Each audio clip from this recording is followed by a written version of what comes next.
ప్రకటన గ్రంథము 16వ అధ్యాయము 16వ వచనము. ఆ వాక్య భాగంలో మనము ఎంచుకున్న అంశము, జనులు తన దిశములను చూతురేమోనని మెలకువగా ఉండి తన వస్త్రమును కాపాడుకున్నవాడు ధన్యుడు. మెలకువగా ఉండి తన వస్త్రమును కాపాడుకున్నవాడు ధన్యుడు.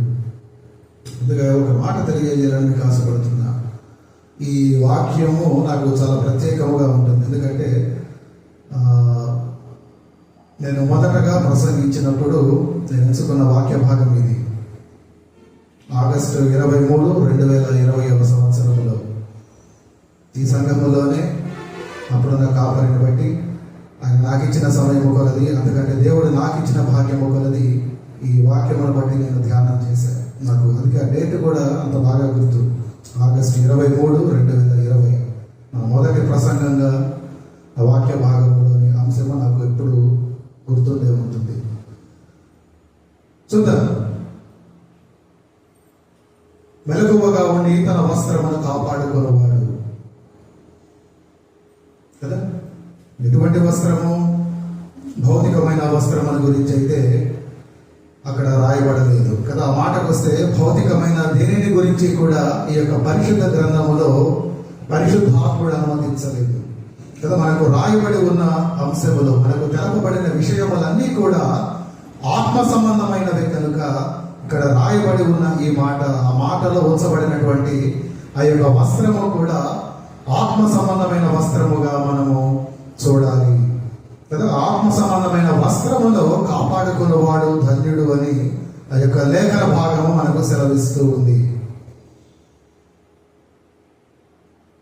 క్రీస్తుకు పూర్వము 2500 సంవత్సరాల క్రితం ఋషిభదేవ అనే ఒక అతని ద్వారా ఆ యొక్క జైన మతము కదా, కొందరు అవలంబిస్తున్నటువంటి మార్గము, దైవాన్వేషణలో వారు ఎంచుకున్నటువంటి మార్గము 2500 సంవత్సరాలకు క్రీస్తు పూర్వము అది ఉనికిలోనికి వచ్చింది.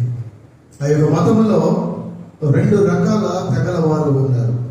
మొదటిది దిగంబరులు, రెండవది శ్వేతాంబరులు కదా. దిగంబరులు అనగా వారి యొక్క మోక్ష సాధనకై వారు సర్వమును పరిత్యజించి కదా, సర్వమును కూడా వారు పరిత్యజించి దిగంబరత్వముతో జీవించే సన్యాసులు వారు. రెండవ వారు శ్వేతాంబరులు, వారు తెల్లని వస్త్రములు ధరించినటువంటి సన్యాసులు కదా. దిగంబరులు, శ్వేతాంబరులు. మనకు కూడా ఈ యొక్క అంశములు ధ్యానం చేసేటప్పుడు ఆ యొక్క దిగంబరులు, ఆ యొక్క శ్వేతాంబరులను నేను కూడా చూడగలిగా. నేను చూడటమే కాదు, మీకు కూడా నేను చూపించడానికి పరిశుద్ధాత్మ ప్రేరణ చేత నేను ఆశ కలిగి ఉన్నాను. చూద్దాం. అయితే ఆ దిగంబరులుగా మనము నిజముగా ఉన్నామా అంటే ఉన్నామా? మనము ఉన్నామో లేదో తర్వాత చూద్దాం. మొదటగా మన యొక్క ఆది పితరులైనటువంటి ఆదాము అవ్వల మటుకు దిగంబరులుగా వారు ప్రభువు సన్నిధిలో ఉన్నారు. ఎలా మాస్టర్ గారు ఉన్నారండి కదా. దేవుడైన యెహోవా నేలమంటితో ఆ యొక్క ఆది నరుడిని ఆదామును ఆయన సృజించి వాని నాసికా రంధ్రములలో జీవవాయును ఊదగా కదా, నరుడు జీవాత్మ అయినట్లుగా ఆ యొక్క లేఖనాలను బట్టి మనం చదువుతూ ఉన్నాం. కొంతకాలమైన తర్వాత ఆయన ఆదాముకు గాఢ నిద్రను కలుగచేసి అతనికి ఒక సాటి అయిన సహకారిని మనము తోడుగా ఉంచుదాము అని అతని పక్కటెముకలలో ఒక దానిని తీసి కదా, ఆ చోటును మాంసముతో పొడిచి కదా, చోటును మాంసముతో పొడిచి ఆ యొక్క ఎముకతో ఏం చేశాడు దేవుడు? అతనికి సాటి అయిన సహకారిగా స్త్రీని నిర్మించి ఆదాము వద్ద ఉంచాడు కదా. ఆ సమయమున వారి స్థితి ఎలా ఉన్నదంటే ఆదాము మరియు అతని భార్య అయిన హవ్వమ్మలు ఇద్దరు కూడా దిగంబరులుగా ఉన్నారు. అయినప్పటికీ వారు ఎలా ఉన్నారు అంటే అక్కడ ప్రత్యేకముగా మనం గమనించాల్సింది, వారు సిగ్గుని ఎరగక ఉన్నారు కదా. ఆదికాండము 2:25 ఉంటుందన్నమాట. వారు దిగంబరులుగా ఉండి అయినప్పటికీ వారు సిగ్గును ఎరగక, అనగా సిగ్గు అంటే తెలియలేదు కదా. సహజముగా బట్టలు లేదా యొక్క వస్త్రములు వలువలు లేనప్పుడు ఎవరైనా సిగ్గుపడతారు కదా. కానీ వారిరువురు కూడా ఆ యొక్క సిగ్గును ఎరగక ఉన్నారండి. కారణం ఏమై ఉంటుంది? వారు మహిమ రూపములో ఉన్నారు కదా. కీర్తన 8:5 చూసినప్పుడు ఒక మాట మీకు కనబడుతుంది. చూడండి, 8వ కీర్తన 5వ చరణంలో, దేవుని కంటే నరుని కొంచెము తక్కువ వాడిగా చేసి మహిమ ప్రభావములతో వానికి కిరీటమును దేవుడు ధరింపచేశాడు కదా. మహిమ కలిగిన వారండి ఆది పితరులు, ఆ యొక్క ప్రథమ మానవులు, ఆదిమ మానవులు మహిమ దేహముతో ఉన్నవారు కనుక వారు దిగంబరులై ఉన్నారన్న విషయాన్ని వారు ఎరుగక, లేదా ఎరిగినప్పటికీ సిగ్గుని ఎరగక వారు ఉన్నారు. ఆ రీతిగా వారి యొక్క జీవితం అంటూ ఉన్నప్పుడు కదా, దేవుడు ఏదైనా తోటను సృష్టించి దానిలో వారిరువురిని కూడా ఉంచినప్పుడు అక్కడ జరిగిన విషయము, సర్పము మాట విని వారు ఆ మంచి చెడుల వివేచనించే వృక్ష ఫలములను తిని వారు చేసిన పని దేవుడికి అవిధేయులై ఉన్నారు కదా. అందును బట్టి వారు పోగొట్టుకున్నది వారి యొక్క మహిమ దేహమును వారు పోగొట్టుకున్నారండి. నేను అంటాను, మహిమ దేహం అనే కాదు, సర్పము మాటను వారు విన్నప్పుడు దేవుని మాట యందు నమ్మకమును, ఆ యొక్క విశ్వాస్యతను కూడా వారు పోగొట్టుకున్నారు. అది మీరు ప్రధానంగా గమనించాలి. ఏకకాలములో వారు చాలా పోగొట్టుకున్నారు.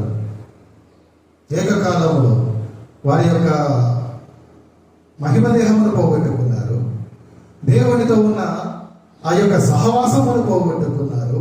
అన్నిటిని మించి దేవుడు తినవద్దన్నాడు కదా.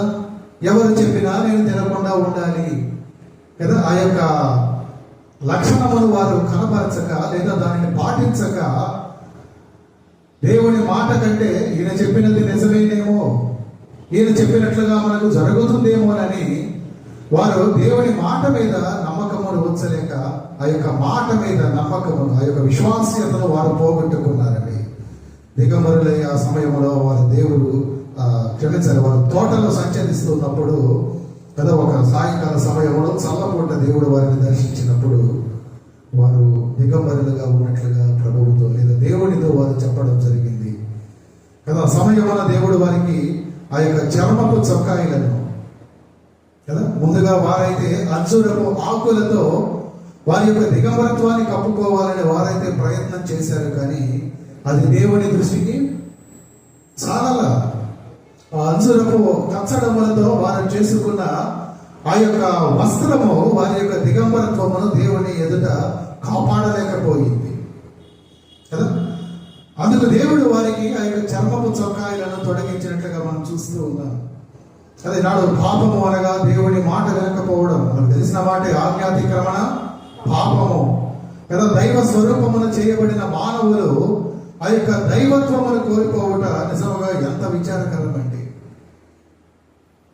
అది ఆనాడే కాదు, ఆనాటి నుండి ఈనాటి వరకు కదా, ఎన్ని వందల వేల తరములు మనం దాటామో, ప్రతి తరము కూడా ఆ యొక్క దిగంబరత్వాన్ని చూస్తూనే ఉన్నారు, ఇంకా చూస్తూ ఉన్నారు. ఎందుకు? దేవుని మాట యందు నమ్మకం ఉంచక.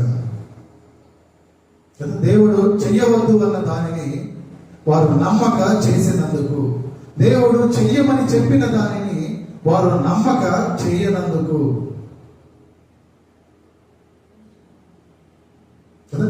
ఆ సమయమున వారు పోగొట్టుకున్నది వారికి కలిగి ఉన్న నీతి వస్త్రము. దిగంబరులైపోయారండి.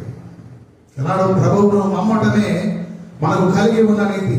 అబ్రహాం ఏం చేశాడు? అబ్రహాము యెహోవాను నమ్మెను, అది అతనికి నీతిగా ఎంచబడెను కదా. ఈనాడు నమ్మటమని వలనైతే నీవు నీతి వస్త్రమును నీవు కలిగి ఉన్నట్లే. ఈనాడు నమ్మకమును లేక ఇంకా అనేకులు దిగంబరులుగా తిరుగుతూ ఉన్నారండి.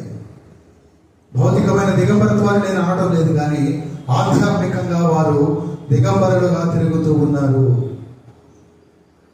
ఒకసారి ఎఫెసీ సంఘానికి రాసిన లేఖ 4వ అధ్యాయం 24వ వచనానికి రండి. కొన్ని మాటలు మనం చూద్దాం. ఎఫెసీ సంఘానికి పౌలు మహాశయుడు రాసినటువంటి లేఖ 4:24లో మీరు చూస్తే చదువుదామా? ఆ, యథార్థమైనవైన, ఆ, భక్తిగల వారై, ఉమ్, దేవుని పోలికగా సృష్టించబడిన ఆ, నవీన స్వభావము ధరించుకొనవలెను. కదా పౌలు మహాశయుడు ఎఫెసు సంఘానికి రాస్తూ కొన్నిటిని ధరించుకోమంటున్నాడు. ఇక్కడ ఏం ధరించుకోమన్నాడంటే నీతిని, యథార్థమైన భక్తిని మీరు కలిగిన వారై దేవుడి పోలిక చొప్పున మీరు సృజించబడినట్లుగా మీ యొక్క స్వభావము మీరు మరలా నవీనముగా కొత్తగా ధరించుకోండి. ఒక కొత్త స్వభావమును మీరు ధరించుకోండి. ఒక కొత్త వస్త్రాన్ని మీరు ధరించుకోండి. ఇప్పటి వరకు మీరు దిగంబరులుగా ఉన్నారు కదా, ఒక కొత్త వస్త్రాన్ని మీరు ధరించుకోండి. ఆ వస్త్రము ఎలా ఉండాలంటే ఆ వస్త్రములో నీతి ఉండాలి, యథార్థమైన భక్తి మీకు కనబడాలి కదా. దేవుడి దృష్టికి ఆ రెండు విషయములు కనబడుతూ మీరు మీ యొక్క వస్త్రమును మీరు ధరించుకోవాలి. ప్రభువును నమ్మటమే నీతండి. ఈనాడు అనేకులు నమ్మలేకపోతున్నారు. కేవలము నమ్ముకుంటే చాలు, నమ్ముకుంటే చాలు కదా. నమ్మకపోగా వితండవాదము, ఎదురు గొడవకు దిగటం. మా యేసు ప్రభువుని నమ్ముకోండి అంటే మేమెందుకు నమ్ముకోవాలి? మేమేమైనా పాపం చేశామా? మానవుడు పుట్టిందే పాపములు కదా. వారు ఆ విషయాన్ని గమనించటం వల్ల మీరు ఒక వ్యక్తిని ఎప్పుడైనా చూడండి, పుట్టినది మొదలు అతనికి ఏ మానవ సమాజమును కదా, ఏ మానవుడికి పక్కన ఉంచగా అతని మీరు ఐసోలేటెడ్గా ఎక్కడన్నా అతని ఒక్కడినే మీరు ఉంచండి. కొంతకాలం అతనిని మీరు పెరగనివ్వండి. యవన కాలములో అతనిలో పాపము తలపులు కలుగుతాయా కలగవా? కలుగుతాయా కలగవా? ఖచ్చితంగా కలుగుతాయి కదా. అనగా మా తోటి వారి స్నేహమును బట్టి మనం చేయకపోమండి. పాపము మనలో జీర్ణించకపోయింది. పాప స్వభావము మానవునిలో అతని కణములోను అతని ప్రతి నరములోనూ ఇంకిపోయింది. నాడు మీరు జనుల మధ్యన వచ్చినా లేదా ఏకాంతంగా ఎక్కడ వచ్చినా ఆ యొక్క పాప స్వభావము మానవుల నుండి తీసివేయబడదు. అతను జన్మత పాపి కదా. కొందరు ఆ మాటను వ్యతిరేకిస్తూ ఉంటారు. కాకపోతే ఆ యొక్క నవజాత శిశువుగా ఉన్న సమయంలో, కొంతకాలము బాల్యుడిగా ఉన్న సమయంలో ఆ యొక్క పాప స్వభావమును మనము కనుగొనలేము, అంతే తేడా. కానీ ఒక సర్టైన్ పీరియడ్ కదా, యవ్వన కాలంలో కడుగెడుతూనే అతనిలోని పాప స్వభావమును మనము గమనించగలం సమయానుకూలంగా కదా. ఆయా సమయాలలో కొన్ని పరిస్థితులలో అతను ఉన్నప్పుడు, అది ఎవరైనా కావచ్చు, పురుషులు కావచ్చు, స్త్రీలు కావచ్చు కదా, యవనస్తురాలు ఎవరైనా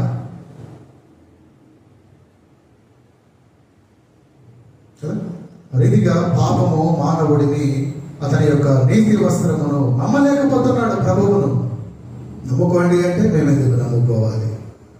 తద్వారా వారి యొక్క నీతి వస్త్రమును ధరించుకోలేకపోతూ ఉన్నారు కదా. అబ్రహాము కేవలము నమ్మిన అది అతనికి నీతిగా ఎంచబడిను. హేబేలు నమ్ముట ద్వారా కదా. హనోకు కేవలము ఆ యొక్క నమ్మకమును బట్టి కదా, ఆ యొక్క విశ్వాస్యతను బట్టి. హెబ్రీ పత్రికలో ఉన్నాయండి మాటలు 11వ వచనంలో, 11వ అధ్యాయంలో హెబ్రీ 11లో మీరు చూడండి. నోవాహు చూడండి, పోయి ఆ 7వ వచనంలో ఉంటుంది. అతడు లోకము మీద నేరస్థాపన చేసి విశ్వాసమును బట్టి కలుగు నీతికి వారసుడాయను. కేవలము నమ్ముట ద్వారా, మీరు ప్రభువు యందు విశ్వాసమును ఉంచట ద్వారా మీరు నీతిమంతులుగా ఎంచబడతారు. నీతి అను పై వస్త్రమును మీరు ధరించుకుంటారండి. నీతి అనే పై వస్త్రము మన భౌతికమైనటువంటి వస్త్రాలంకరణ భాషలో మనము మాట్లాడాలంటే కదా, ఈ పురుషులకు పై కండువాలాగా, ఆడవారికి బయట చెంగులాగా నీతి అను పై వస్త్రములు మనము కప్పుకొనిన వారము కేవలము మన ప్రభువును నమ్ముకొనట ద్వారా. ఇప్పుడు యోహాను భక్తుడు ఆత్మపరవశుడై మనతో మాట్లాడుతున్న మాటలో, మీరు మెలకువగా ఉండి మీ యొక్క వస్త్రమును కాపాడుకోండి, అలా కాపాడుకున్నవాడు ధన్యుడు అంటూ ఉన్నాడు. అంటే ఆయన యొక్క ఉద్దేశంలో మొదటగా మనకు కలిగిన నీతి వస్త్రమును మనము కాపాడుకోవాలి. ప్రభువు ఎడల మనకున్న నమ్మకమును, ఆ యొక్క విశ్వాస్యతను మనము కాపాడుకోవాలి. రెండవ వస్త్రాన్ని చూద్దాం. ఒకసారి యెషయా గ్రంథము 61వ అధ్యాయానికి మీరు రండి. దాంట్లో ఉంటాయండి చాలా వస్త్రాలు. అక్కడే మనకు 2-3 వస్త్రాలు కనబడుతుంటాయి. యెషయా గ్రంథము 61వ అధ్యాయంలో 10వ వచనాన్ని చదవండి ఒకసారి. శృంగారమైన బాగా ధరించుకొనిన ఆ, రెండు కుమారుని రీతిగాను ఆ, ఆభరణములతో అలంకరించుకొనిన ఆ, రెండు కుమార్తె రీతిగాను ఉమ్. ఆయన రక్షణ వస్త్రములను వారికి ధరింపజేసి ఉన్నాడు. ఆయన రక్షణ వస్త్రములను నాకు ధరింపజేసి ఉన్నాడు కదా. ప్రభువును నమ్మటము మనకు నీతిగా ఎంచబడితే, అది మన మీద నీతి వస్త్రముగా మనము కప్పుకున్నట్లయితే, ఆయన రక్తములో కడగబడటం కదా. ఆ మొదటగా ఆ నీతి చేత, ఏది నీతి? ప్రభువును నమ్ముట నీతి. ఆ నీతిని బట్టి, ఆ యొక్క విశ్వాసమును బట్టి ఆయన రక్తములో కడగబడటం కదా. ఆ యొక్క బాప్తిస్మము కార్యక్రమము ద్వారా ఆయన రక్తములో మనము కడగబడ్డాము అన్న ఒక ఆలోచన, అటు ఒక భావన, అందును బట్టి మనము చేసే ఆ యొక్క క్రియ కదా. ఆ నీతి మూలమైనటువంటి బాప్తిస్మములో మనము ఎప్పుడైతే మనము ఉంచబడతామో, ఎప్పుడైతే మనము కడగబడతామో, మనము రక్షణ వస్త్రమును కప్పుకున్నట్లండి. రెండు వేరు వేరు. నమ్మితే చాలదు, నమ్మితే నీతి వస్త్రాన్ని కప్పుకుంటున్నట్టే వేరు. కానీ రక్షణ కావాలి కదా. మన దేహము రక్షించబడాలి, మన ప్రాణము, అన్నింటిని మించి మన ఆత్మ రక్షించబడాలి అంటే రక్షణ వస్త్రము మనకు అవసరము కదా. ఒకసారి చూద్దాం. ఆదికాండము 7వ అధ్యాయము 1వ వచనాన్ని చదవండి ఒకసారి. ఆదికాండము 7:1. ఆదాము సంతతిలో 9వ వాడైన నోవాహును గురించి మనకు అక్కడ ఒక మాట కనబడుతుంది. యెహోవా ఈ తరము వారిలో కదా, నోవాహును గురించి ప్రభువు లేదా తండ్రి అన్న మాట, యెహోవా దేవుడు పలికిన మాట కదా. ఈ తరము వారిలో, ఈ తరం అంటే ఈ తరము కాదు, ఆ తరము వారిలో, ఆయన ఉన్న కాలంలో ఆ తరము వారిలో అతను నీతిమంతుడిగా ఎంచబడ్డాడు. ఎందుకు? ఇందాక మనం చదివినట్టే Hebrew 11:7 కదా. లోకము అంతమైపోతున్న వేళ దేవుడి మాట ఎంత నమ్మకం ఉంచాడు కనుక. కానీ రక్షణ వస్త్రము కొదవగా ఉన్నదంట అతనికి కదా. లేదు, ఒకవేళ రక్షణ వస్త్రములు అతను కప్పుకొని ఉన్నా దానిని కాపాడుకోలేకపోయాడు. ఎందుకు ఆ మాటలు పలుకుతూ ఉన్నానంటే, అతను చేసిన పని మనకు తెలుసు కదా. భూమిపైన నరులందరూ కూడా యొక్క జలప్రళయములో మునిగి మరణించిన సమయమున అతని కుటుంబం అంతయు కూడా ఆ ఓడలో ప్రవేశించి రక్షింపబడ్డారు. ఆ రీతిగా చూస్తే వారు రక్షణ వస్త్రమును కప్పుకున్నట్లే కదా. కుటుంబం అంతా కూడా ఆ యొక్క రక్షణ వస్త్రమును కప్పుకున్నట్లే. నమ్ముట ద్వారా నీతి వస్త్రమును కప్పుకున్నాడు. ఆ యొక్క ఓడలో అతని కుటుంబం అంతా కూడా ప్రవేశించి ఆ యొక్క మహాప్రళయములో వారు రక్షించబడిన విధానమును బట్టి కదా, అది ఒక విధముగా బాప్తిస్మములాగా వారు రక్షించబడ్డారు. కానీ ఆయన ఆ రక్షణను కాపాడుకోలేకపోయాడు. ఎలాగా? ఆ 9వ అధ్యాయంలో ఉంటాయి దానికి సంబంధించిన మాటలు. చదవండి ఒకసారి. 20వ వచనంలో నోవాహు వేసెను, పిమ్మట తాగి మత్తుడై తన గుడారములో వస్త్రహీనుడిగా ఉన్నాడు కదా. అతను వస్త్రహీనుడిగా ఉండటానికి కారణం అక్కడ భౌతికంగా అతను వస్త్రహీనుడిగా ఉన్నాడు. కానీ ఆధ్యాత్మిక దృష్టితో మీరు చూసినప్పుడు అతను ఆ యొక్క తాగుడుకు బానిసయ్యి కదా, మితిమీరిన తాగుడు వలన ఎంతగా అంటే తన ఒళ్ళు తెలియని స్థితిలో తనను తాను మర్చిపోయేంతగా, తన చుట్టూ ఏం జరుగుతున్నదో తెలియనంతగా అతను తాగి మత్తుడయ్యి వివస్త్రుడిగా ఉన్నాడు. ఇప్పుడు ఒక మాటను జ్ఞాపకం చేస్తున్నాం. కొరింథీ సంఘానికి పౌలు మహాశయుడు రాసిన మొదటి లేఖలో 6వ అధ్యాయంలో 10వ వచనంలో ఆయన కొందరు దేవుడి రాజ్యానికి వారసులు కాదు అంటూ తెలియజేస్తాడు. చూడండి ఆ మాటను ఒకసారి. దొంగలైనను అయినను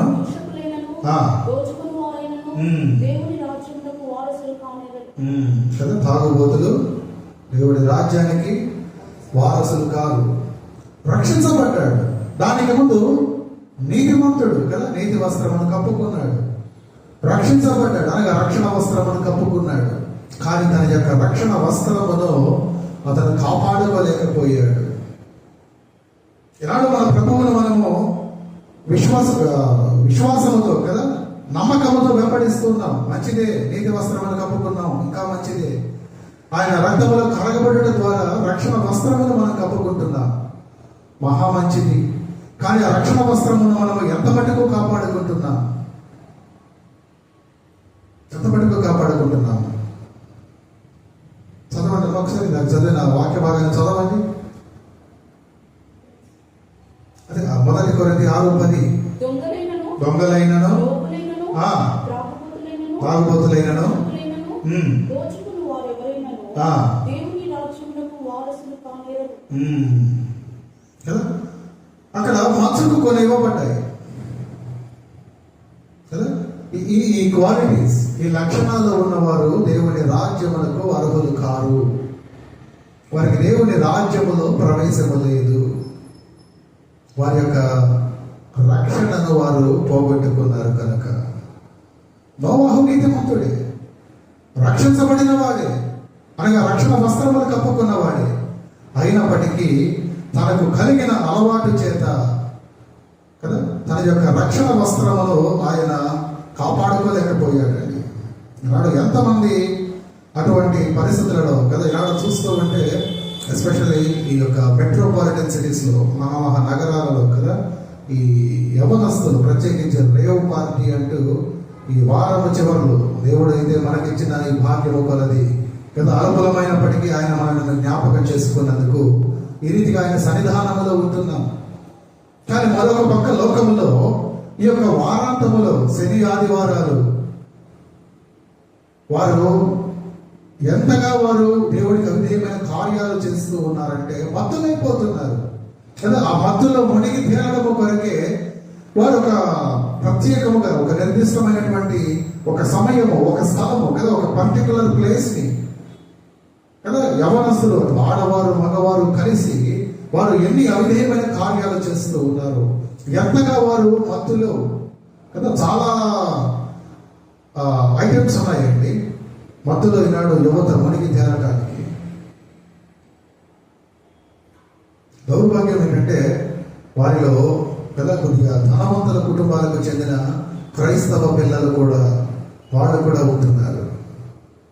వారి యొక్క రక్షణను వారు పోగొట్టుకుంటున్నారు.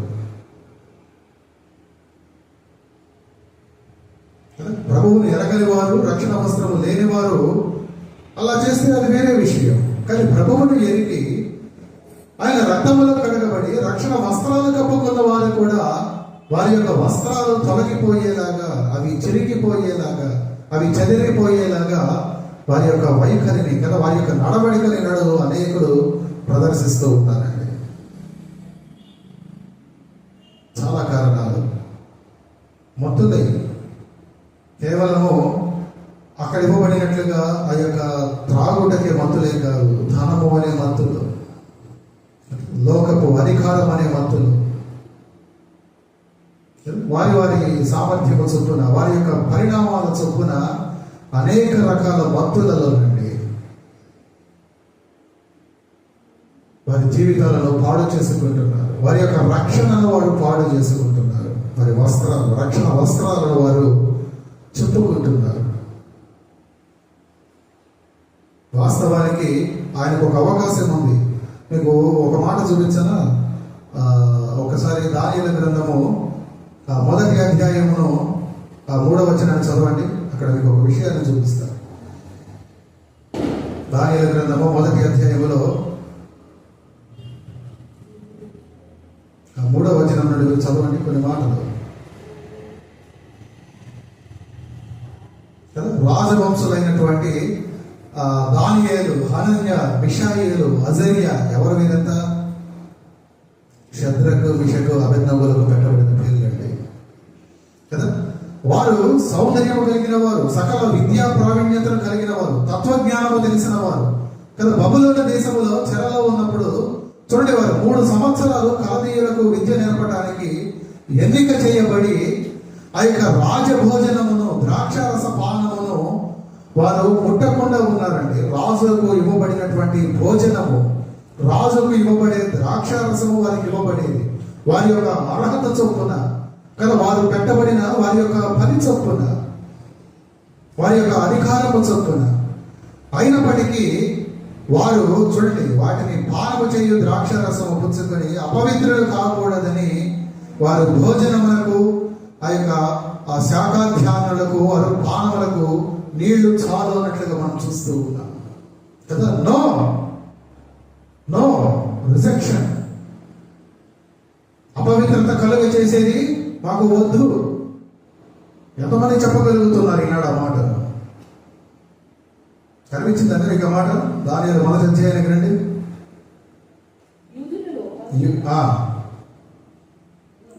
చదవండి. ఇశ్రాయేలు రాజవంశములో ఆ. ముఖ్యులై లోపములేని సౌందర్యమును సకల విద్యా ప్రావీణ్యతను జ్ఞానమును కలిగి తత్వజ్ఞానము తెలిసిన వారై రాజనగరందు నిలువదగిన కొందరు బాలులను రప్పించి కల్దీయుల విద్యను భాషను వారికి నేర్పుము. మరియు రాజు తాను భుజించు ఆహారములో నుండి తాను పానము చేయు ద్రాక్షరసములో నుండి అనుదిన భాగమును వారిని నియమించి 3 సంవత్సరములు వారిని పోషించిన పిమ్మట వారిని తన ఎదుట నిలవబెట్టినట్టు ఆజ్ఞయించెను. యూదులలో నుండి దానియేలు, హనన్య, మీషాయేలు, అజర్య అనువారు వీరిలో నుండి నపుంసకుల అధిపతి అయిన దానియేలుకు బెల్తెషాజరు అనియు, హనన్యాకు షద్రకనియు, మీషాయేలుకు మిషకనియు, అజర్యాకు అబద్నగు అనియు పేర్లు పెట్టెను. రాజు భుజించు భోజనమును పానము చేయు ద్రాక్షారసమును రాజు భుజించు భోజనమును పానము చేయు ద్రాక్షారసమును పుచ్చుకొని తను అపవిత్రపరచకూడదని దానియేలు ఉద్దేశించి తాను అపవిత్రుడు కాకుండానట్లు వాటిని పుచ్చుకొనకుండా సెలవిమ్మని ఆ యొక్క నపుంసకుల అధిపతిని ఆయన వేడుకొన్నాడండి కదా. అవకాశం ఉంది కదా, తాను అపవిత్రుడైపోతాడని కదా. వాస్తవంగా ఆలోచన చేస్తే ఎలాగ ఆలోచన చేయాలి? మనమైతే ఎలా ఆలోచన చేస్తామో, రాజుగారికి పెట్టిన భోజనం మనకు వచ్చింది కదా, ఇదే మనకి దొరికిన పసందైన విందు, ఇదే మనకు దొరికిన మహాభాగ్యము కదా. చాలా మంది ఈ రీతిగానే ఆలోచిస్తారు కదా. లోక సంబంధమైన అనుభవాలతో బ్రతికేవారు అలాగనే ఆలోచిస్తారండి. కానీ దైవికమైన స్వభావమును కలిగిన దానియేలు వాటిని పుచ్చుకోవటం తనకు అపవిత్రతను కలుగ చేస్తుందని తన యొక్క రిజెక్షన్, నాకు వద్దు, మీరు రాజుగారైతే కావచ్చు, మీరు తినే భోజనాన్ని నాకు పంపవచ్చు, అయినప్పటికీ నా మటుకు నాకు వద్దు. నోవాహు అనలేకపోయాడు కదా. నోవాహు దగ్గరకు అలా ఎవరో తీసుకొచ్చారని కాదు, కానీ తనకు అవకాశం దొరికింది. తాగాడు, మత్తుడైపోయాడు.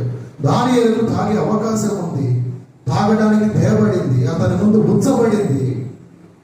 అక్కడ ఇంకొక విషయాన్ని మీరు గమనించినట్లయితే, అక్కడ ఒక విషయాన్ని మనం ప్రధానంగా చూడాల్సింది. రాజుగారు పంపించినప్పుడు నో అని చెబితే చాలా ప్రమాదం కూడా ఉంటుంది కదా. నేను పంపించిందే వద్దంటావా? నేను తినేది కదా, నేను తినేది నీకు పంపించాను, అది నీకు వద్దన్నావా? నీకు ఎంత అది ఎంత ఇది కదండి. ప్రాణాల మీదకు కూడా వచ్చే అవకాశం ఉంది. కానీ తాను విరవలేదు. రక్షణ వస్త్రమును కప్పుకున్న క్రైస్తవుడు తన యొక్క అపవిత్రతను తన యొక్క పవిత్రతను కాపాడుకోవడానికి ఏ అపవిత్రతను అతని దగ్గరకు చేరనీయక ధైర్యముతో దాని నాకు వద్దు అని చెప్పగలిగే స్థాయి ఉండాలండి. ఆ పరిణితి రావాలి మనకు. అపవాది ఎన్నో రకాలుగా ప్రలోభ పెడుతూ ఉంటాడు, ఎన్నో రకాలుగా కదా. లోక సంబంధమైన అనుభవాలు కదా, వాటిని ఆస్వాదించమని కదా, వాటిని రుచి చూడమని, వాటి ఎందుకు ఆనందించమని ఎన్నో రకాలుగా ప్రలోభ పెడుతూ ఉంటాడు. కానీ వాటిని వద్దు అని చెప్పగలిగే ఆ యొక్క సామర్థ్యము, ఆ ధైర్యము, ఆ పరిణితి అన్నిటిని మించి నేను ప్రభువు రక్తములో కడగబడ్డాను, రక్షణ వస్త్రమును నేను కప్పుకొని ఉన్నాను కనుక దానిని నేను కడవరకు కాపాడుకోవాలి అనే ఒక తీర్మానమును కలిగి ఉండాలండి. నోవాహు ఆ తీర్మానమును కలిగి ఉండలేకపోయాడు, కానీ దానియేలు దానిని కలిగి ఉన్నట్లుగా మనం చూస్తూ ఉన్నాం కదా. జీవము గల దేవుడిని నిత్యము ప్రార్థించే దానియేలు, ప్రార్థనాపరుడైన దానియేలు తన యొక్క రక్షణ వస్త్రాలను కప్పుకున్నాడు. ప్రియ క్రైస్తవ లోకమా, ఈనాడు మీ రక్షణ వస్త్రాలు ఎలా ఉన్నాయి? యోహాను భక్తుడు అంటున్నాడు, నీ యొక్క వస్త్రమును మీరు కాపాడుకోండి. ఏ వస్త్రము? మొదటిది నీతి వస్త్రము, రెండవది మీ రక్షణ వస్త్రము, మూడవ వస్త్రము మనకు కలిగి ఉన్న ఉల్లాస వస్త్రములు. చూడండి, అదే యెషయా గ్రంథంలో 61వ అధ్యాయంలో ఉంటుంది, 3వ వచనంలో. సీయోనులో దుఃఖించు వారికి ఉల్లాస వస్త్రములు ధరింపజేయుటకును. కదా, ఏమిటి ఉల్లాస వస్త్రములు? అసలు అధ్యాయానికి ఉన్న ప్రాముఖ్యత తెలుసా అండి మీకు? ఒకసారి లూకాసు వార్తకు రండి. లూకాసు వార్త 4వ అధ్యాయంలో 14వ వచనంలో మాటలు చదవండి. 14:15. అప్పుడు యేసు ఆత్మబలముతో గలిలయకు తిరిగి వెళ్ళెను. ఆయన కూర్చున్న సమాచారము ఆ ప్రదేశమంతటా వ్యాపించెను. ఆయన అందరి చేత ఘనత నుండి వారి సమాజ మందిరములలో బోధించుచు వచ్చెను. లూకాసు వార్త 4:14 అండి. చదువుతున్నారా?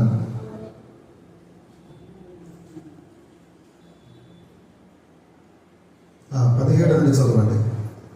ప్రవక్త అయిన యెషయా గ్రంథము ఆయన చేతికి ఇయ్యబడెను. ఆయన గ్రంథము విప్పగా, ప్రభువు ఆత్మ నా మీద ఉన్నది, పేదలకు సువార్త ప్రకటించుటకై ఆయన నన్ను అభిషేకించెను.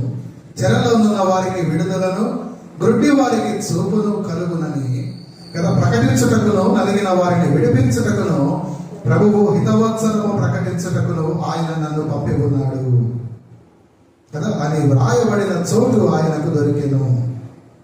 ఆ చోటు ఎక్కడ చూడొద్దు, యెషయా గ్రంథం 61వ అధ్యాయమే రాయబడి ఉన్న మాటలు కదా. మన యేసు చదివినటువంటి ప్రవచన గ్రంథములో ఆ యొక్క అధ్యాయం అది.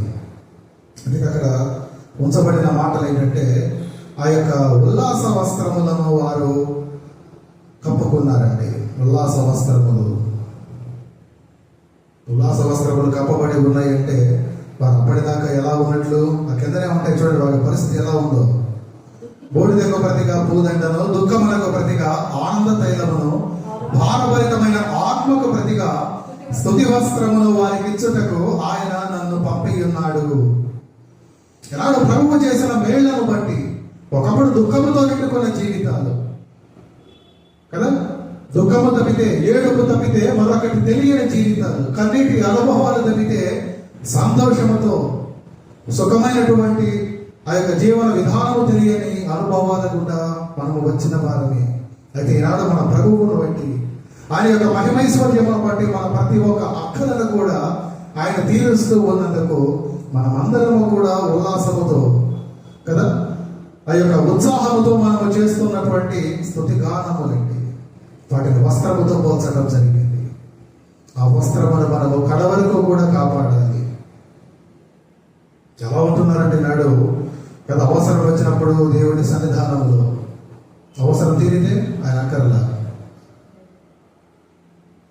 అనగా వారి యొక్క వస్త్రమును తీసివేస్తున్నారు. అర్థమవుతున్నదండి? వారి యొక్క ఉల్లాస వస్త్రమును వారు తీసివేస్తున్నారు, స్తుతి వస్త్రమును వారు తీసివేస్తున్నారు. మరలా ఎప్పుడు అవసరమైతే దాన్ని కప్పుకుందాం. ఇప్పుడు అవసరం లేదు కదా, మన అవసరం తీరిపోయింది కదా, పని అయిపోయింది, ఇంకా మనకు అక్కర్లా. లోకానుభవంతో ఒక మాట కదా, ఏరు దాటాక తెప్ప తగల వేసే రకాలు. అవసరం తీరిపోయాక ప్రభువును పక్కన పెట్టేసే జనాంగము, పక్కన పెట్టేసే రకాలు. వారు చేస్తున్న పని వారి యొక్క ఉల్లాస వస్త్రము, స్తుతి గానములనే వస్త్రమును అనగా ప్రభువును స్తుతించడం మానివేశారండి. ఆయనకు కృతజ్ఞతలు తెలపడం మానివేశారు. దావీదంటాడు ఒక మాట, యెహోవాను సన్నుతించుము, ఆయన చేసిన ఉపకారములలో దేనిని మరువకూడదు. దేవుడు మనకు చేసిన ఉపకారములను మరువక ఆయనకు నిత్యము మనము స్తుతింప బద్ధులమై ఉన్నాం. ఏదో మనం పొందుకునే చిన్న చిన్న మేళలను బట్టి కాదండి, మన అనుదిన అవసరాలు తీరుతున్నందుకు కాదు. ఆ యొక్క నిత్య నరకము నుండి నిన్ను రక్షించాడే, ఆ నరకములో నీవు కాలిపోకుండా నిన్ను ఆయన అడ్డుకున్నాడు, చూసావా? అందుకు నీవు సదా ప్రభువుకు కృతజ్ఞతడవై ఉండాలి. అందుకు సదా నీవు ఆయనకు స్తుతులు చెల్లించాలి ఉల్లాసముతో. ఈనాడు అనేకులు ఆ వస్త్రాన్ని తీసివేశారు. పోనీ వారి అవసరం కొద్దీ ఆ చిన్న చిన్న అవసరాల కొరకు ప్రభు దగ్గరకు వచ్చారు, అవసరాలు తీర్చబడ్డాయి. పోనీ అప్పుడన్నా వారు స్తుతిస్తున్నారా? అనుదినము వస్త్రములు కప్పుకుంటున్నారా అంటే అది కూడా కొంతకాలము మటుకి. అలా కాదండి, అలా కాదు. స్తుతి వస్త్రాలను మనం ఎప్పుడు కూడా కడ వరకు కూడా కాపాడుకోవాలి. ప్రభువును స్తుతించడం మనం కాపాడుకోవాలి. మొదటిది ఆయన ఎడల నమ్మకమును మనము కాపాడుకోవాలి. అది మనకు నీతి వస్త్రముగా ఎంచబడింది. ఆయన రక్తములు కడగబడ్డాక ఈ లోక సంబంధమైన మలినాలు అంటకుండా, మనము మరలా అపవిత్రపరచబడకుండా మన యొక్క రక్షణ వస్త్రాలను మనము కాపాడుకోవాలి. కలిగిన ఆ రక్షణను బట్టి, అనుదినము మనము పొందుకుంటున్న ఉపకారములను బట్టి స్తుతులు చెల్లించడము మరవకుండా మనము స్తుతి చెల్లించాలి, కృతజ్ఞతలు తెలపాలి, ప్రార్థించాలి, ఆ వస్త్రాలను కాపాడుకోవాలి. ఎంతమంది నాడు ఆ రీతిగా వస్త్రాలను కాపాడుకుంటున్నారు? ఎంతమంది అండి?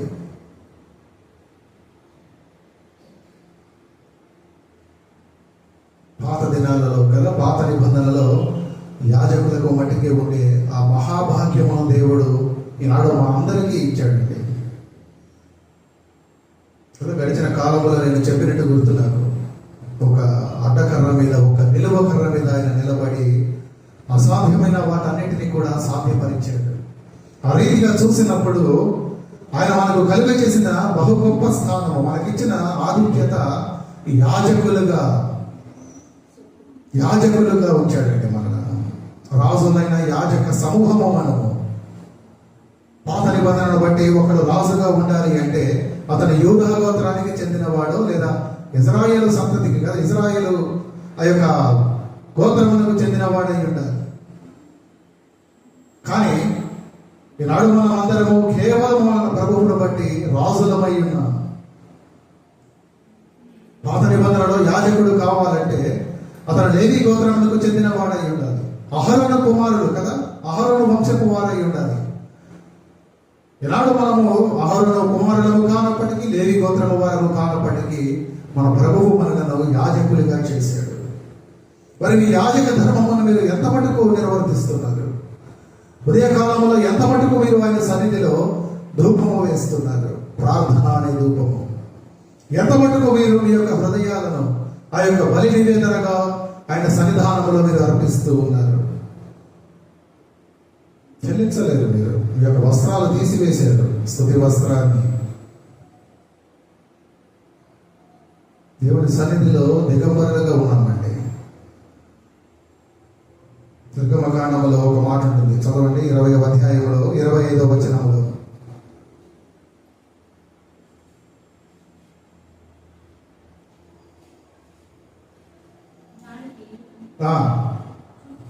చుట్టూ మెత్తడు బద్దలు చేసి దాని బద్దపైన చుట్టూ బంగారు తావ చేయవలెను. నిర్గమకాండం 20వ అధ్యాయము 25 చదవండి. నీవు నాకు రాళ్లతో బలిపీఠమును చేయనప్పుడు బలిసిన రాళ్లతో దాన్ని కట్టకూడదు. దానికి నీ పనిముట్టు తగలించగలరా? అది అపవిత్రమవుతుంది. 26 మరియు నా బలిపీఠము మీద నీ దిగంబరత్వములు కనబడకై ఉండినట్లు మెట్ల మీదుగా దానిని ఎక్కకూడదు. దేవుని బలిపీఠము మీద దిగంబరత్వములు కనబరచకూడదని యాజకుడికి ఇవ్వబడిన నియమం అండి. ఈనాడు మనమందరము కూడా మన ప్రభువును బట్టి యాజకులమై ఉన్నాం. మరి మీరు అనుదినము మీ దిగంబరత్వాన్ని కనపరుస్తూ ఉన్నారు. మీ యొక్క వస్త్రాలను మీరు తొలగించుకున్నారు కనుక అర్థమవుతుందండి. మీ యొక్క వస్త్రాలను తొలగించుకున్నందుకు మీరు అనుదినము ప్రభువు సన్నిధిలో కదా మీ యొక్క స్తుతి వస్త్రాలను మీరు విడిచిపెట్టేశారు, ఉల్లాస వస్త్రమును విడిచిపెట్టేశారు. ఈ యొక్క యాజక ధర్మమును మీరు చేయలేకపోతున్నారు. ప్రభువు సన్నిధిలో మీరు అగుపడలేకపోతున్నారు. కాబట్టి దేవుడి సన్నిధానంలో ఎంతమంది లేరో వారి స్థితిని నేను వారికి జ్ఞాపకం చేస్తున్నాను. వారు ఏ స్థితిలో ఉన్నారు? వస్త్రమును కాపాడుకున్నట్ల, వారి యొక్క వస్త్రాలు వారు తీసివేసినట్ల. గమనించుకోండి కదా, అటు వస్త్రమును కాపాడుకోమని పరవశుడై యోహాను భక్తుడు మనకు జ్ఞాపకం చేస్తున్నాడు. నీతి వస్త్రమును, రక్షణ వస్త్రమును, ఉల్లాస వస్త్రమును. ఇంకా ఇంకా చూడాలంటే మరి ఒక వస్త్రమును కూడా చూద్దాం.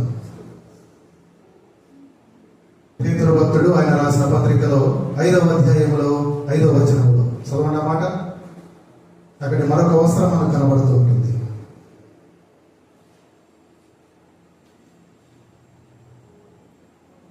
మొదటి పేతురు పత్రిక 5వ అధ్యాయము 5వ వచనము.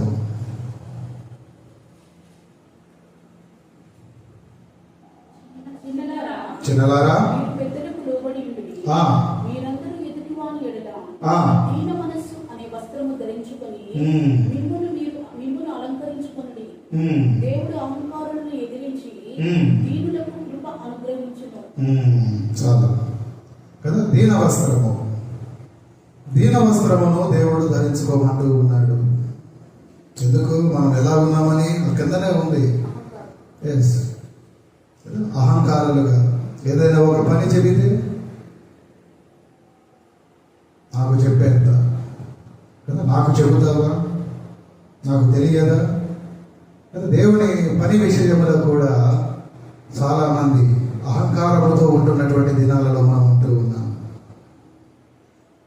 కదా. దేవుని వాక్య విషయములో, దేవుని పని విషయములో కదా, నేను జ్ఞానిని, నేను వివేకిని, నాకు అన్నీ తెలుసు అనుకునేవారు. అలా కాదండి. దేవుడు దీనత్వాన్ని కోరుతున్నాడు. దీనుడు అనగా ఆధారపడేవారు కదా, ఒకరి మీద ఆధారపడి తమ బ్రతుకులను వెళ్ళదీసేవారు. దేవుడు అటువంటి ఒక ఆధారపడే స్వభావాన్ని అడుగుతూ ఉన్నాడండి మన నుండి. దేవుని అడగాలి మనం ప్రతి విషయంలో కదా. ఒక బిడ్డ గనక తల్లిదండ్రుల మీద ఆధారపడి ఎలా జీవిస్తుందో అటువంటి ఒక ఆధారపడే స్వభావమును దేవుడు అడుగుతూ ఉన్నాడు కదా. దేవుడిపై ఆధారపడి ఇదేంటి ప్రభువా, ఇది నేను చేయవచ్చా, లేదా నాకు ఈ మర్మమును నీవు బోధించు, నా ముందు ఒక సమస్య ఉంది, నన్ను ఇప్పుడు ఏం చేయమంటావు, నేను అడుగుతున్నానయ్యా, నీ మీద ఆధారపడ్డాను, నీవు నాకు బోధించు. ఒక ఆధారపడే తత్వమున దేవుడు కోరుతూ ఉన్నాడు కదా. చాలా మటుకు చూడండి, ఎప్పుడైనా మనం బైబిల్ తెరవగానే ఏదైనా వాక్య భాగం చదవాలి, లేదా ధ్యానం చేయాలి, లేదా అపవాది ఇప్పుడు ఎందుకు బైబిల్ తెలుస్తున్నాం, నీకు తెలియదు ఏమైనా ఉందా దాంట్లో కదా, వెంటనే మోసేస్తాం. అంతసేపు ఒక 5 నిమిషాలు లేదా 10 నిమిషాలు మహా అయితే మనం చదివే సమయం. అలా కాదండి. దేవుడు మనకు బోధించేంత మటుకు కదా, ఆ వాక్య మర్మమును మనం తెలుసుకునేంత మటుకు దేవుడిని అడగాలి. ఒక సహాయమును పొందుకునేంత మటుకు మనం అడగాలి. మన శుక్రవారం ఉపవాస కొడుకు చాలా మంది రాలా, ఒక మంచి అంశాన్ని ధ్యానం చేశాం. ప్రభువు సమీపంలోనే కూర్చోవాలి, ఆయనకు సహాయము పొందేంత మటుకు మనం కూర్చోవాలి, ఆయన మీద ఆధారపడాలి. రూతు ఆధారపడింది అలాగా. బోయజు సహాయము పొందేంత మటుకు ఆయన సన్నిధిలో కూర్చుంది, ఆయన సమీపంలో కూర్చుంది, ఆయన సమక్షంలో కూర్చుంది, ఆయన పొలములోనే కూర్చుందండి. బోయజు సహాయం చేయక మానాడా? చేశాడు. ఆమెకు సహాయం తప్పక చేశాడు. ఆధారపడింది బోయజు మీద. మీరు ఎంత మటుకు ఆధారపడుతున్నారు మీ ప్రభువు మీద? ఆధారపడడానికి దీనత్వము కావాలండి. నాకు తెలియనిదా, నా శక్తికి మించిందా, నా సామర్థ్యాన్ని కంటే ఎక్కువ, నాకు తెలియనిదా, నాకు చెప్పేంత ద్వారా వారు కాదు దీనుడు, వారు కాదండి కదా. దీనత్వం కావాలి. ప్రభువు మనల్ని పిలిచినప్పుడు ఆయన పిలుపుకు లోబడే మనస్సు మనకు కావాలి. చూడండి, ఆ శిలోహులో ప్రత్యక్ష గుడారంలో ఉన్నప్పుడు ఏలీ కుమారుడు ఎవరు వారు? ఓఫ్ని, ఫినెహాస్.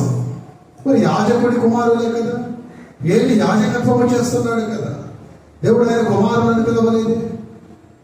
దేవుడికి తెలుసు సమూయేలు మాత్రమే నా పిలుపుకు లోబడేవాడు. పిలిచాడు సమూయేలు. చిత్తము ప్రభువా కదా, నేను వింటున్నానయ్యా, చిత్తము చెప్పు. అధీనత్వం కావాలండి. దేవుడు అధీనాన్ని కదా. ఆయన అన్నమాట, నేను సాత్వికుడను, దీన మనసు కలిగిన వాడను. ఆ దీనత్వమును మీరు నా దగ్గర నేర్చుకోవాలి. నా కాడిని ఎత్తుకుంటే కానీ మీరు దీనులుగా ఉండరు. అనగా మీరు నన్ను మోయాలి. నన్ను మీ హృదయంలో మీరు మోస్తే మీకు ఆ దీనత్వం కలుగుతుంది. నాడు దీనులుగా ఉండక అహంకారంతో ఉండేవారు, మాట్లాడేవారు అందరూ కూడా ప్రభువును వారి హృదయంలో మోయనట్లేనండి. ప్రభువును ఆయన ఆజ్ఞలను వారి హృదయంలో మోయనట్లే వారు. వారిలో దీనవస్త్రము లేదు, దీనవస్త్రము వారు కప్పుకోలేదు. కానీ దేవుడు అడుగుతూ ఉన్నాడు, మీరు ఆ దీనవస్త్రమును మీరు కాపాడుకోవాలి. ఆ వస్త్రమును మీరు మొదటగా కప్పుకోవాలి. చూడండి, ఇంకా కొలస్సీ సంఘానికి రాస్తూ పౌలు మహాశయుడు కూడా ఆ మాటలే చెప్తూ ఉంటాడు. ఆయన కూడా 3:12 చదవండి ఒక మాట. కొలస్సీ సంఘానికి రాసిన లేఖలో ఆ యొక్క 12వ వచనం. కాగా దేవుని చేత ఏర్పరచబడిన వారును పరిశుద్ధులను వీలైన వారికి తగినట్లు మీరు జాలిగల మనస్సును, శాంతమును, వినయమును, సాత్వికమును, దీర్ఘశాంతమును ధరించుకొనుడి. ఏం ధరించుకోమన్నాడు? వాటన్నిటి మధ్యలో దీనత్వం కూడా. ఆఫ్ కోర్స్ మిగతా మనకు అక్కర్లేదని కాదు, అవి కూడా కదా, అదొక ప్యాకేజ్. సాత్వికము, దీనత్వము, ఇంకా వినయము, దీర్ఘశాంతము. దీన వస్త్రము కప్పుకున్న వారికి ఉంటాయండి ఆ క్వాలిటీస్ అన్ని. ఆ వస్త్రమును కప్పుకోవడం అంటే ప్రభువును ధరించుకోవటమే, ప్రభువును వారి హృదయంలో కలిగి ఉండటమే, ఆయన కాడిని మోయటమే. ఇక ప్రభు ఆ మాట ఎందుకు అన్నాడు అంటే, వాస్తవంగా ఆనాటి కాలానికి కదా, ఆనాడు ఆ ప్రపంచంలో వారి ఆజ్ఞలు చాలా భారముగా ఉండేవండి. మత్తయి సువార్త 23:4 చూడండి, ఆ మాట మిగులుతుంది. వారు మోషే ధర్మశాస్త్రమును అనుసరిస్తున్న వారి కనుక వారికి ఆయన కాడి కదా, ఆ ఆజ్ఞల కాడిని మోయటం. అందుకే అక్కడ ఉంటుంది 23:4 మోయశక్యము కానీ భారమైన బరువులు కట్టి మనుషుల భుజముల మీద వారు పెట్టుదురే గాని తమ వ్రేలితోనైనా వాటిని కదిలింపనల్లరు. కానీ ప్రభువు మాటలు అలా కావు. ఆయన కాడి తేలికైనది అని చెప్పినట్లుగా కదా. ఇదే యోహాను భక్తుడు చూడండి, ప్రకటన గ్రంథం రాసిన యోహాను భక్తుడే ఆయన మొదటి పత్రికలో కూడా అదే మాటను తెలియపరుస్తాడు. మొదటి పత్రిక 5:3 ఆయన ఆజ్ఞలు భారమైనవి కావు. మీరు భారమైన వాటిని మోస్తున్నారు. ఎందుకు మీరు మోస్తున్నారో భారమును వదిలించుకోండి. నా ఆజ్ఞలు మీరు మోయండి. 2 ఆజ్ఞలు నేను ఇచ్చింది, తేలికైన ఆజ్ఞలు.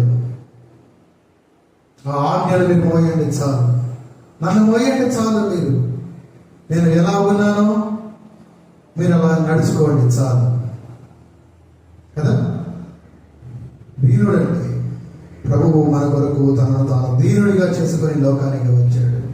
మనకు దీనత్వాన్ని నేర్పాడు. నాడు ఎందుకు యేసు ప్రభువు నీ బాధలు అర్థం చేసుకోగలడు అంటే, ఎందుకు నీకు సమాధానం ఇవ్వగలడు అంటే, చూడండి ఆయన నీ కోసం ఎంతగా దిగిపోవాలో అంతగా దిగిపోయాడు కనుక. ఎబ్రీ పత్రిక 2:18 చూడండి, ఒక మాట ఉంటుంది. ఎబ్రీ 2:18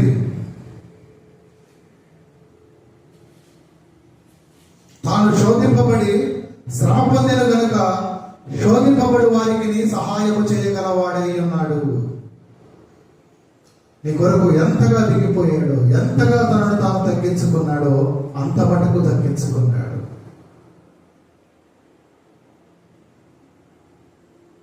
కదా.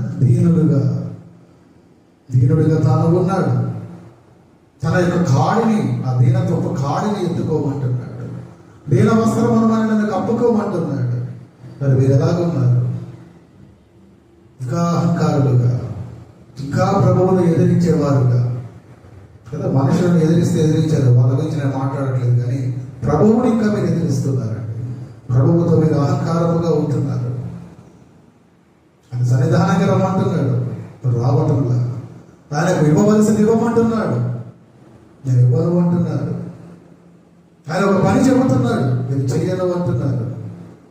మీ మాటతో కాకపోయినా మీ క్రియల రూపంలో మీరు కనపరుస్తూ ప్రభువు ఎదుట మిమ్మల్ని మీరు అహంకారులుగా కనపరుచుకుంటున్నారు. ఆయన ఆజ్ఞలకు లోబడక కదా, మిమ్మల్ని మీరు తగ్గించుకోక. కానీ అలా కాదు, ప్రభువు దృష్టికి, మనతోటి సహోదరి సహోదరుల దృష్టికి మనము దీనులుగా ఉండాలి. పేతురు మహాశయుడు ఆ మాటే చెబుతూ ఉన్నాడు. దీన వస్త్రములు మీరు కప్పుకోండి, ఒకరితో ఒకరు మీరు పురికొలతో పడండి, ప్రార్థనలో ఒకరికొకరు ఏకీభవించండి, ఒకరినొకరు క్షమించుకోండి.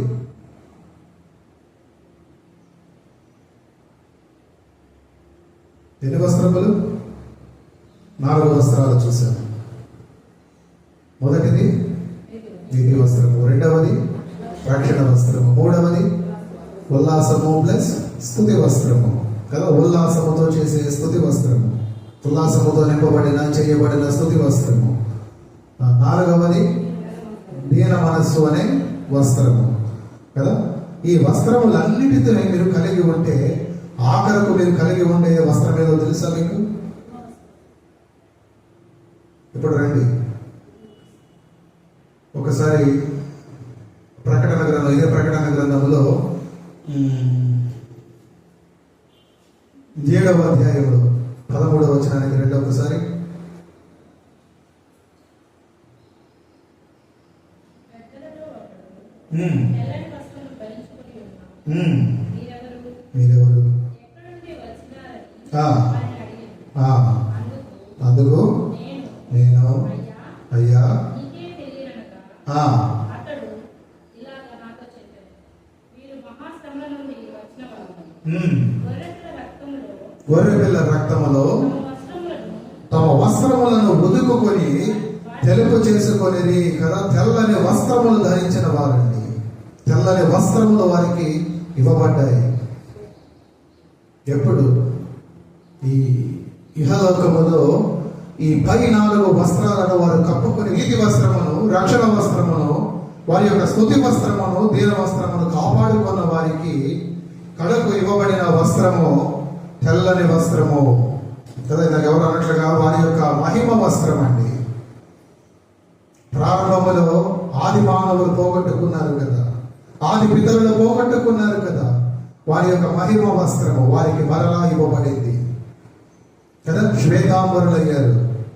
శ్వేతము అనగా తెలుపు, శ్వేత వస్త్రములు, ప్రేత వస్త్రములు కాదు. మీరు మళ్ళా ప్రేత వస్త్రములు కాదండి, శ్వేత వస్త్రములు. వారు పోగొట్టుకున్న వస్త్రములు వారికి ఇవ్వబడ్డాయి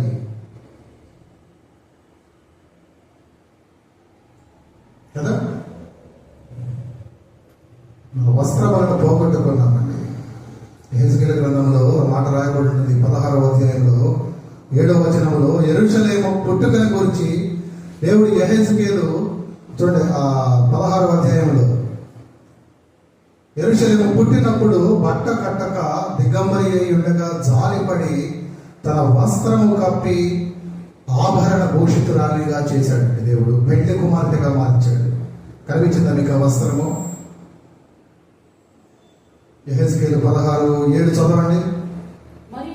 మరియు ఏలనాడబడిన చిన్న ఉద్యోగులకు ఆ, నేను వృద్ధులనుగా తేక, ఉమ్, నీవు ఎదిగి పెద్దదానమై ఆభరణ భూషితురాలివైతివి. ఉమ్, దిగంబరువై వస్త్రహీనంగా ఉన్న నీకు స్థలములు ఏర్పడడం కాలబెట్టుకు పెట్టాను. ఉమ్, మరియు నేను ఎత్తుకు వచ్చి నిన్ను చూడగా ఇష్టపూర్తి ప్రాయానికి వచ్చాడు కనుక ఉమ్, నీకు అవమానం కలగకుండా నేను పెళ్లి చేసుకుని నిబంధన చేసుకున్నాను. ఉమ్. నువ్వు నా దానవైతివి. ఒకసారి 22 కూడా చదవండి అండి. అదే అధ్యాయంలో 22వ వచనాన్ని. నీ బాల్యకాలమందు నీ బాల్యకాలం ముందు నీవు దిగంబరాలవై ఆ, వస్త్రహీనుడుగా నుండి ఉమ్, నీ రక్తంలో నువ్వు పొందుచుండిన ఉమ్, సంగతి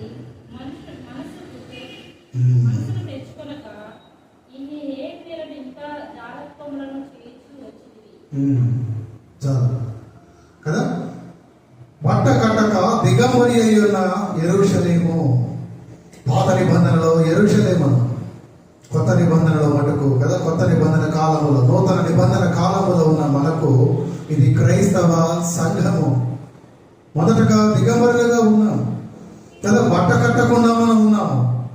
అయినప్పటికీ ప్రభువు తన వస్త్రములు మనకు కప్పి కదా, తనని నమ్ముట ద్వారా ఆ నీతి అనే వస్త్రము, ఆయన రక్తములో కడగబడుట ద్వారా రక్షణ వస్త్రమును, ఆయనను స్తుతించుట ద్వారా స్తుతి వస్త్రమును, ఆ యొక్క దీన మనస్సు ఆయన చొప్పున, ఆయన పోలిక చొప్పున ఆ దీనత్వమును కలిగి ఉన్నప్పుడు ఆ దీన వస్త్రమును మనకు కప్పి ఆయన మనలను ఆభరణ భూషితురాలిగా కదా, ఒక పెళ్లి కుమార్తెను ఏ రీతిగా అయితే మనం అలంకరిస్తామో అటువంటి ఆ యొక్క అలంకరణను ఆయన ఈ యొక్క వధువు సంఘానికి చేసేటండి. రాకడలో ఎత్తబడే ఆయన కన్యక అయిన వధువు సంఘము కొరకు. కానీ మన పూర్వపు స్థితి చాలా దారుణమైంది. ప్రభువు ఆ యొక్క దిగంబరత్వాన్ని జ్ఞాపకం చేయటం లేదు, కానీ దానిని మీరు కప్పుకొనుటకై మీకు ఇవ్వబడిన వస్త్రాలు మీరు జాగ్రత్తగా కాపాడుకోండి. పెళ్లి కుమార్తెగా నేను మిమ్మల్ని అలంకరించాను. క్రీస్తు సంఘం అనే ఆ యొక్క కన్యక అనగా గొర్రెపిల్ల భార్య వివాహ మహోత్సవాన్ని కదా సమయాన్ని ధరించుకోవడానికి చూడండి, ప్రకాశమానమైన ఆ నిర్మలమైనటువంటి సన్నపు నారబట్టలు ఆమెకి ఇవ్వబడినవని, అవి పరిశుద్ధుల నీతి క్రియలని ప్రకటన 19లో ఉంటాయి. ప్రకటన గ్రంథం 19వ అధ్యాయంలో 7వ వచనము చూడండి మాట, ఇవ్వబడిన వస్త్రాలు. అప్పుడు గొప్ప జనసమూహపు శబ్దమును, విస్తారమైన జలముల శబ్దము, 19:8 మరియు ఆమె ధరించుకొనుటకు ప్రకాశములను నిర్మలములనైన ఇయ్యబడెను, అవి పరిశుద్ధుల నీతి క్రియలు. చూసారండి, ఎక్కడి నుండి ఎక్కడికో మన ప్రయాణము. ఏమై ఉన్న వారము తుదకు ఏమై ఉన్నాము కదా. ప్రారంభంలో ఒక మాట మనం జ్ఞాపకం చేసుకున్నట్లు, దిగంబరులుగా ఉన్న మనము ఏమయ్యాం, తుదకు శ్వేతాంబరులుగా మారిపోయాం. మనం కూడా తెల్లని మహిమ వస్త్రాలను కదా, నార వస్త్రాలు. ఎవరు ధరించుకుంటారు నార వస్త్రాలు? యాజకులుగా మారిపోయామండి. దేవుడు ఈ లోకంలోనే ఇచ్చాడు మనకు ఆ ఘనత. అక్కడ ఇళ్ళకి ఇవ్వడం కదా. మనము దిగంబరులము కాక వస్త్రము ధరించుకున్న వారిగా మనం కనబడుతూ ఉన్నాం కదా. మన పరలోకం నుండి వచ్చు మన నివాసమును దానిపైన ధరించుకున్న అపేక్షిస్తూ మనము మూలుగుచూ ఉన్నామండి. మూలగాలి ఆ మూలిగి అనుభవములకి రావాలి. కొరింథీ పత్రికలో ఆ మాట అదే ఉంది. అక్కడ 2వ కొరింథీ పత్రికలో 5వ అధ్యాయం 2వ వచనం, మనము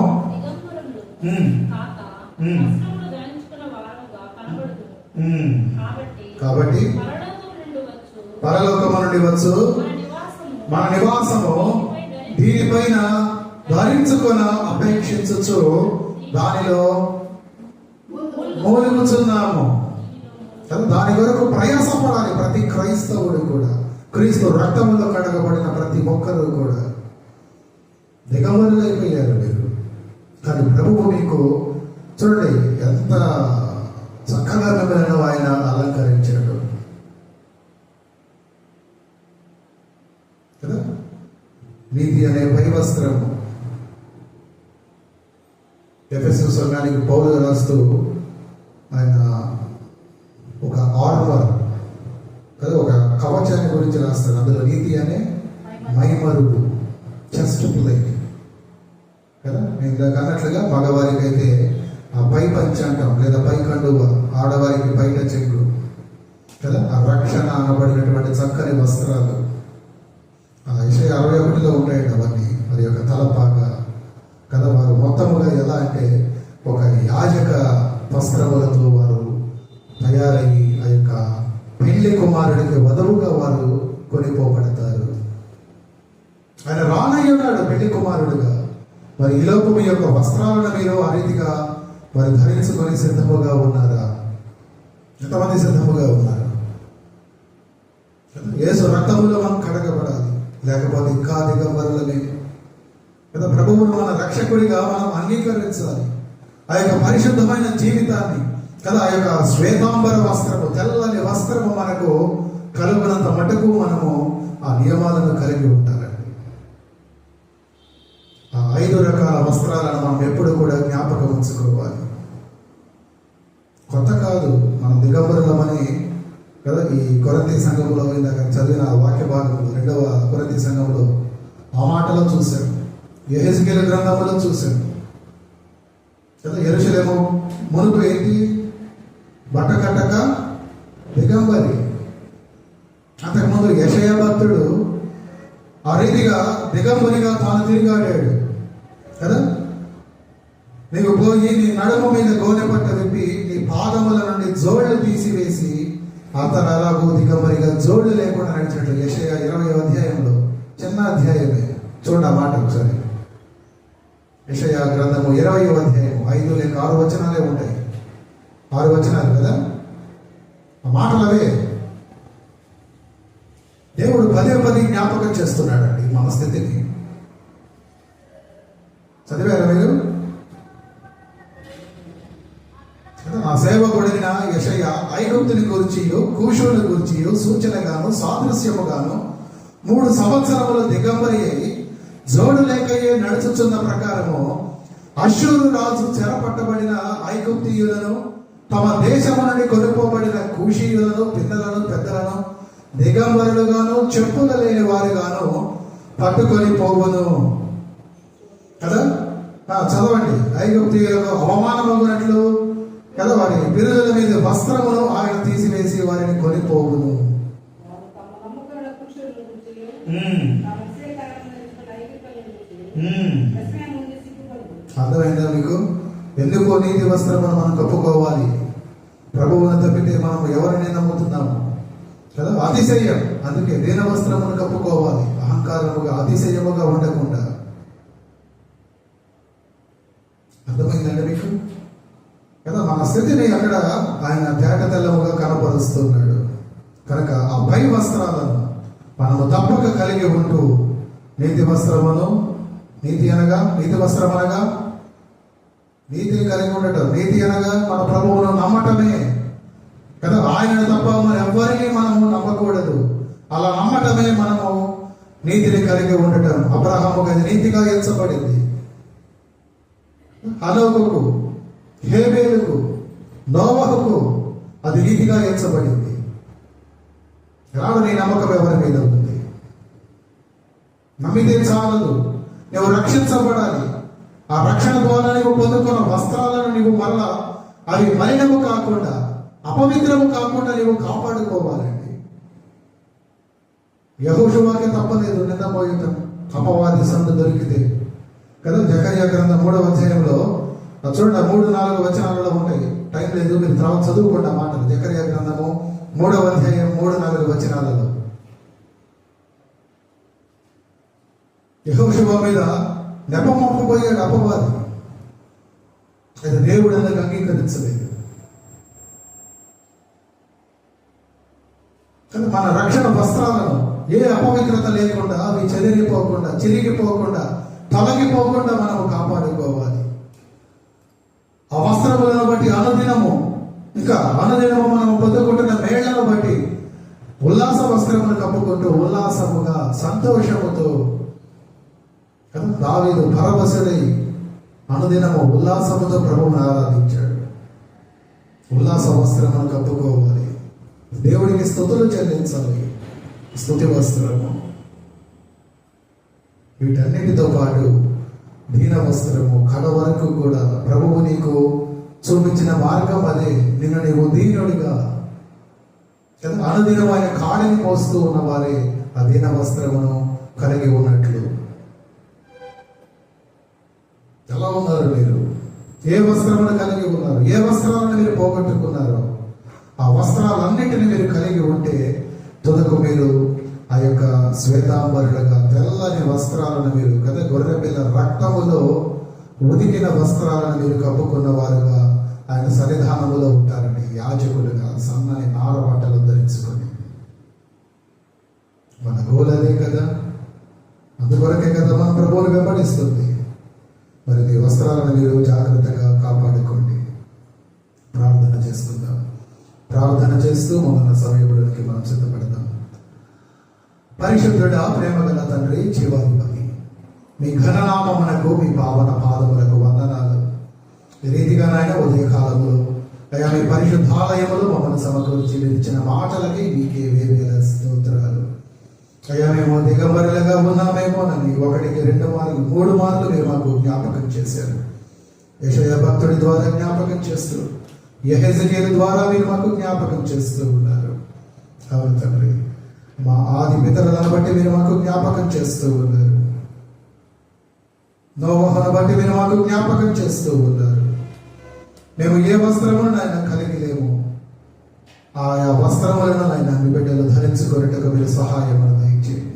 మీరు ఆ గడలోనైనా బిడ్డలు తెల్లని వస్త్రములు ధరించుకొని ఆ యొక్క యాజకులుగా నైనా ఆ నార వస్త్రాలను ధరించుకోవాలంటే అనుదినమునైనా మిమ్మల్ని ధ్యానించాలి, మిమ్మల్ని స్తుతించాలి అంటే ఈ లోకమందునైనా వారి యొక్క వస్త్రములైనటువంటి ఆ యొక్క నీతి వస్త్రాన్ని, రక్షణ వస్త్రాన్ని, స్తుతి వస్త్రాన్ని, దీన వస్త్రాన్ని వారు తప్పక కలిగి ఉండనట్లుగా మీ బిడ్డలను మీరు ఆయత్తపరచండి. కడ వరకు మీరు ఆ కడల బిడ్డలు మిమ్మల్ని ఎదుర్కొనంత మటుకు ఆ రీతిగా వారిని నడిపించమని బిడ్డలను వారి యొక్క ఆత్మీయ స్థితిని మీ నమ్మకమైన హస్తాలకు అప్పచెప్పచ్చు. యేసు నామమున ప్రార్థిస్తున్నాము తండ్రి. ఆమేన్.